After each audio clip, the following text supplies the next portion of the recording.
Classe Abraão, a paz do Senhor. Eu sou o presbítero Aluan e nós estamos aqui para fazer um breve comentário da primeira lição do primeiro trimestre do ano de 2024. Eu já quero aqui louvar a Deus pela sua vida, queridos, e pedir e desejar que o seu ano de 2024 seja um ano abençoado para a sua casa, para o seu ministério, para a sua família, em nome de Jesus. Eu quero incentivar os irmãos da classe Abraão, a participarem das lições da Escola Bíblica Dominical nesse ano de 2024. Se você ainda não adquiriu a sua revista, adquira a sua revista, faça a sua matrícula na Escola Bíblica Dominical, separe um material de anotação para você anotar tudo que está sendo ensinado. Nós temos tido lições tão lindas e tão abençoadas na nossa Escola Bíblica Dominical. Nós não temos condição de absorver tudo sem uma anotação. Então, se você já tem o lápis aí da classe Abraão, utiliza desse material para você fazer a sua anotação. Se você ainda não tem o lápis, me procure e você vai ser abençoado no nome de Jesus. O desejo do meu coração é que esse ano de 2024 seja um ano de muito ensino e aprendizado para cada um de nós, para que a gente venha crescer na graça e no conhecimento do nosso Deus. Eu quero fazer uma oração iniciando esse período em que estaremos meditando na lição. Será uma breve meditação, mas que o Senhor, que o Espírito Santo de Deus possa nos acompanhar e também nos conduzir nesse momento devocional. Pai Celestial, nós queremos te render graça por esse momento.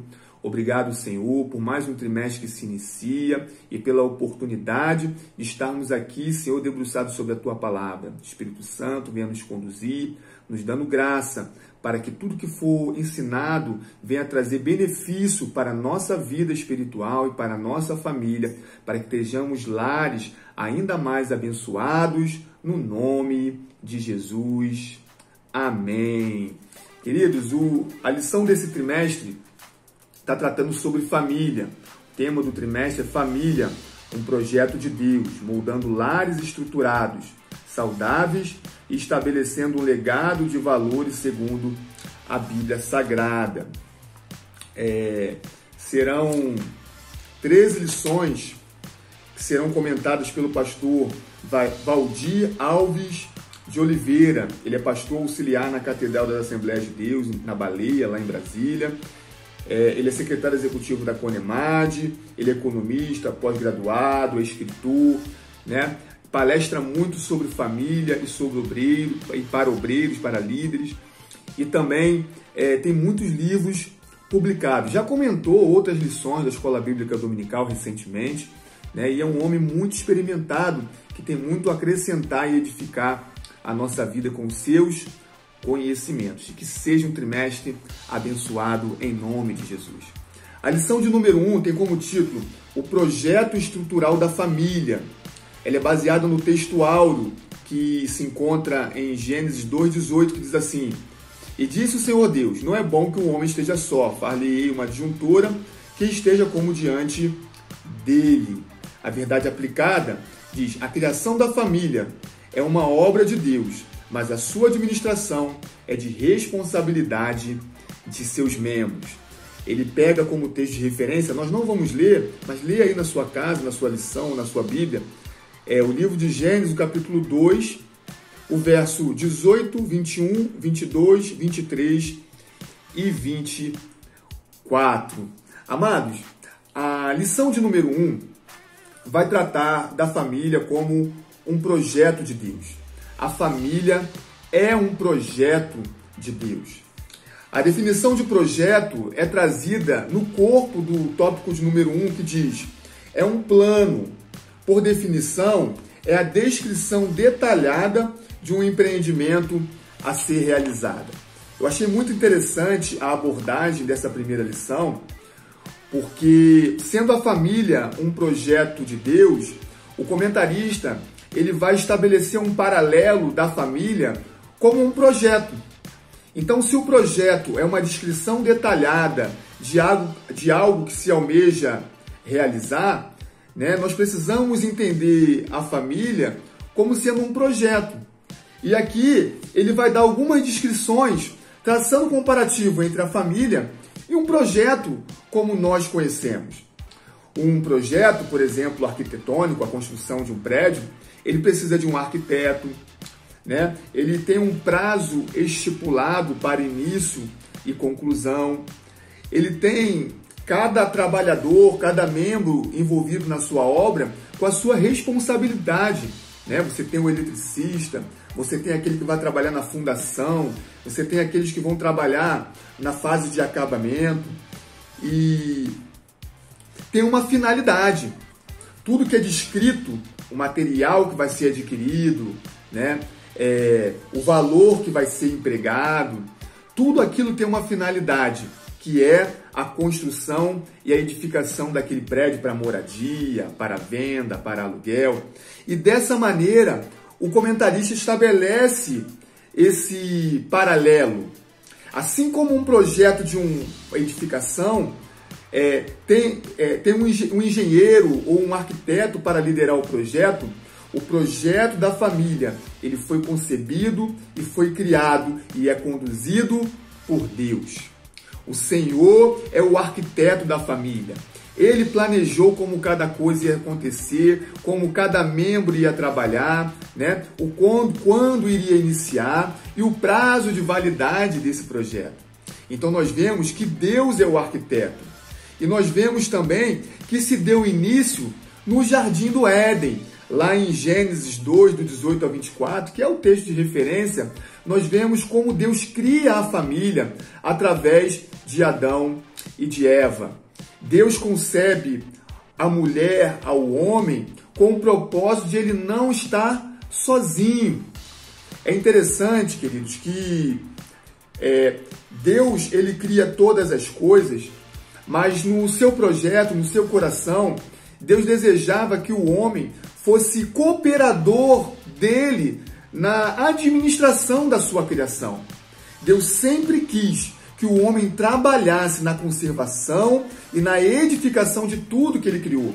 É competência nossa, é o desejo do Senhor que a gente cuide de tudo o que Deus criou. E é por isso que entristece tanto o Senhor quando nós destruímos aquilo que nós deveríamos estar cuidando. E com a família não é diferente, porque a família é um projeto criado por Deus. Então, assim como criar da criação de Deus, cuidar da criação de Deus, dos animais, das ervas, das plantas, né? Da vegetação, do ambiente, do meio ambiente, tudo isso louva a Deus, é desejo do Senhor também, que nós cuidemos da nossa família, porque foi um projeto criado por Ele.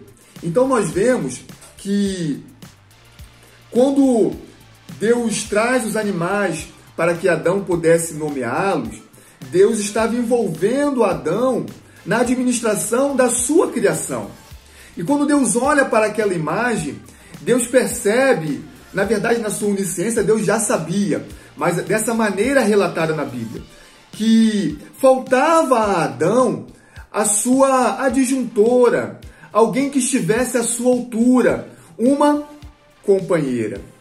Na verdade, à luz da Bíblia, eu falei da onisciência de Deus, é porque, sendo Deus onisciente, antes que tudo isso ocorresse, Deus já tinha preparado no seu coração uma varoa para colocar ao lado do varão, para que a sua obra fosse completa, né? Então é nesse sentido que o comentarista vai comparar a família como um projeto. E é nesse sentido também que nós devemos entender que, embora seja um projeto criado por Deus, embora seja uma criação de Deus, nós, como membros da família, quer seja marido, esposa, filho, avô, neto, temos responsabilidade na administração desse projeto. Então é nesse sentido que no tópico 1 ele vai falar do investimento e das especificações do projeto. Ora, o investimento é o amor, é a responsabilidade, é a presença de Deus, é a cooperação, né, é a compreensão, é tudo que nós temos que investir para manter nossa família de pé. Se não tiver amor, o projeto esfria. Se não tiver a presença, o projeto não tem como ser conduzido. Porque, assim como numa edificação, quando os construtores se deparam com algum problema, eles se reportam ao engenheiro. Nós, como trabalhadores de Deus, quando encontramos uma crise, um problema na nossa família, precisamos lembrar que esse projeto tem um engenheiro em nome de Jesus. Então, aqui na lição não está falando especificamente, mas temos que investir recurso financeiro, né? Nós precisamos usar o nosso recurso, aquele que Deus tem colocado na nossa mão, para abençoar o nosso lar, né? E também a cooperação, um ajudando o outro, a compreensão, entendendo que nós somos falhos, iremos cooperar para que esse projeto prospere e frutifique no nome de Jesus. E quais são as especificações? Primeiramente, o casamento ele foi idealizado por Deus como uma instituição monogâmica. Deus separou uma mulher para um homem, e assim que está escrito na sua santa palavra: portanto deixará o varão o seu pai e a sua mãe, e apegar-se-á à sua mulher. É interessante que no livro do Gênesis, no capítulo 4, no verso 19, nós vamos ver a primeira instituição do casamento com duas mulheres, que foi feita por Lameque, que se casou com Ada e com Zilá. Por que eu acho interessante? Porque a primeira instituição matrimonial que contrariou aquela instituída por Deus veio de uma descendência impiedosa, veio da descendência de Caim. E de igual maneira, a primeira instituição familiar que invoca o nome de Deus, que vai louvar o nome do Senhor, veio da descendência piedosa. Em Cristo Jesus, nós fazemos parte da descendência piedosa para a glória de Deus. E é por esse motivo que o objetivo e o propósito da nossa família é louvar, é invocar o nome do Senhor. Queridos, a sua família tem um propósito, e esse propósito é fazer o nome do Senhor conhecido.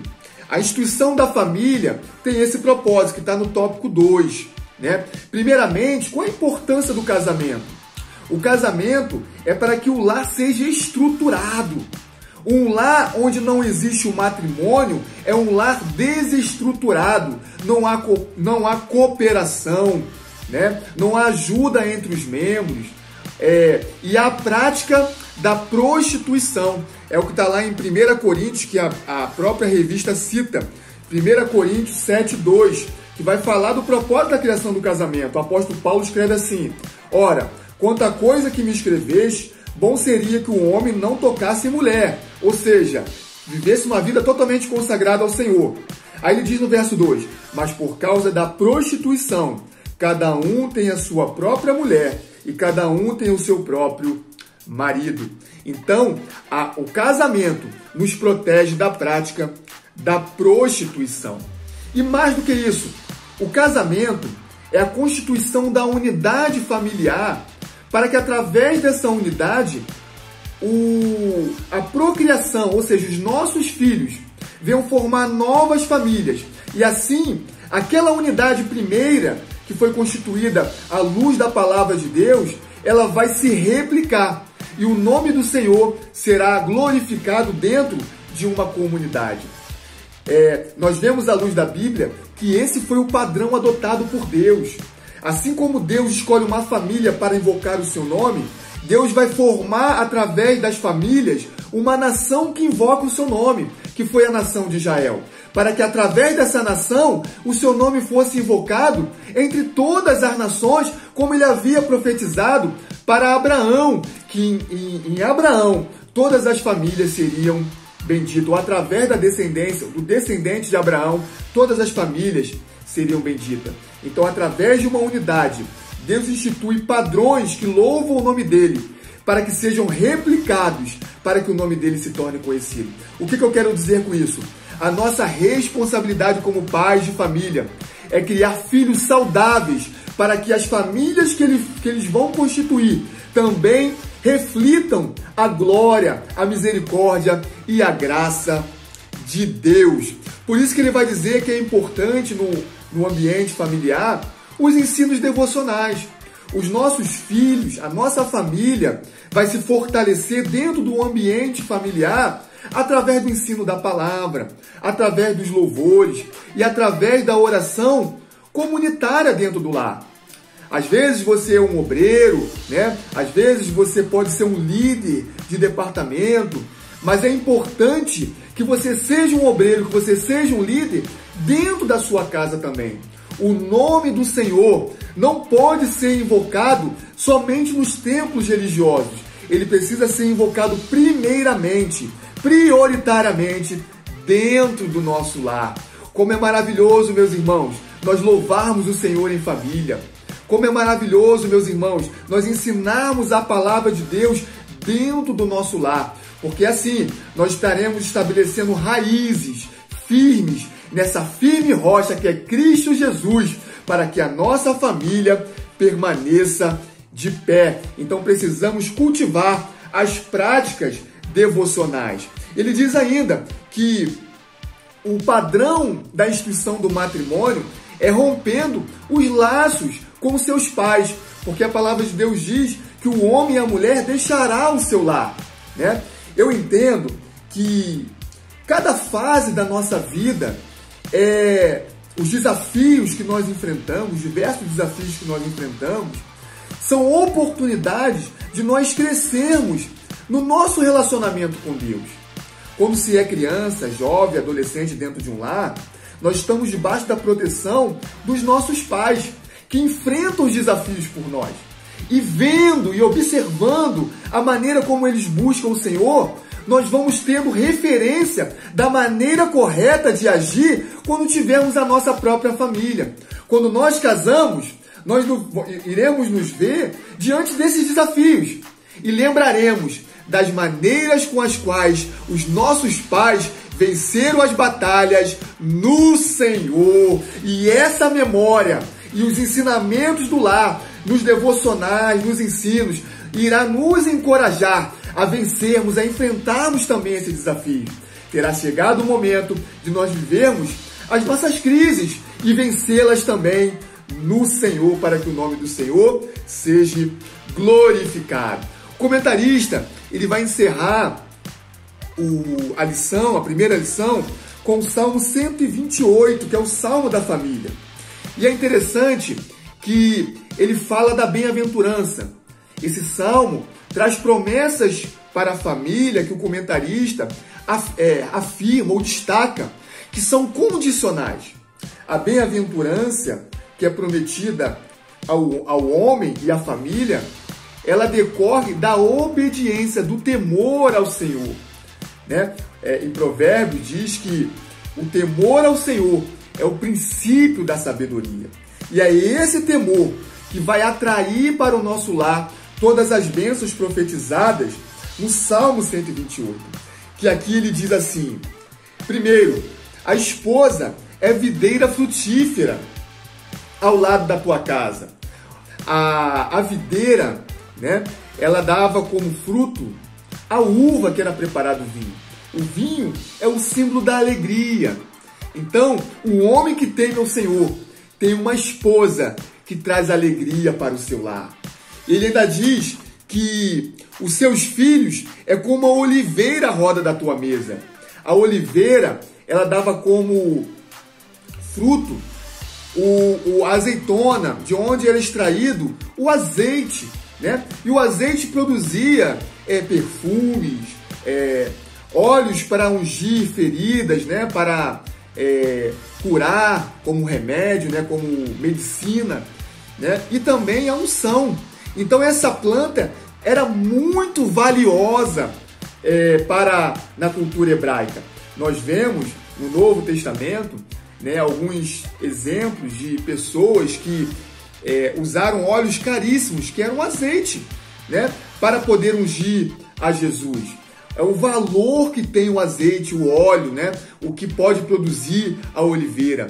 O que a palavra de Deus está dizendo no Salmo 128, que aquele que teme o Senhor terá valorosos filhos para a glória de Deus. E ainda diz que viverá para ver os filhos dos teus filhos.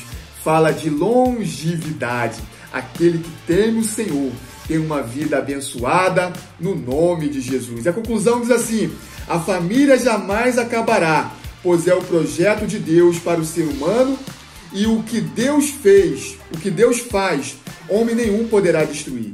Para nós cristãos é uma responsabilidade e uma honra lutar pelo nosso casamento e pela nossa família, cumprindo a palavra de Deus. Querido, talvez você esteja passando por alguma crise, por alguma dificuldade na sua família, no seu casamento, na criação dos seus filhos. Essas crises, essas dificuldades não necessariamente têm relação com o pecado ou com o distanciamento do Senhor, mas podem ser uma oportunidade de você ter um testemunho de vitória no Senhor através da oração e de orientação da palavra de Deus. Porque os cavalos se preparam para a guerra, mas a nossa vitória vem do Senhor. A vitória que você espera, a vitória que você almeja, lembre-se, vem da mão do Senhor. Que no próximo domingo nós tenhamos um ensino da Escola Bíblica Dominical abençoada e que esse trimestre seja maravilhoso, trazendo muitos ensinamentos para cada um de nós, no nome de Jesus. Que a tua família continue sendo guardada debaixo da potente mão de Deus. Que esta palavra traga alegria ao seu dia, à sua semana, traga vida ao seu dia, alegria ao seu coração, no nome de Jesus, e que Deus nos abençoe.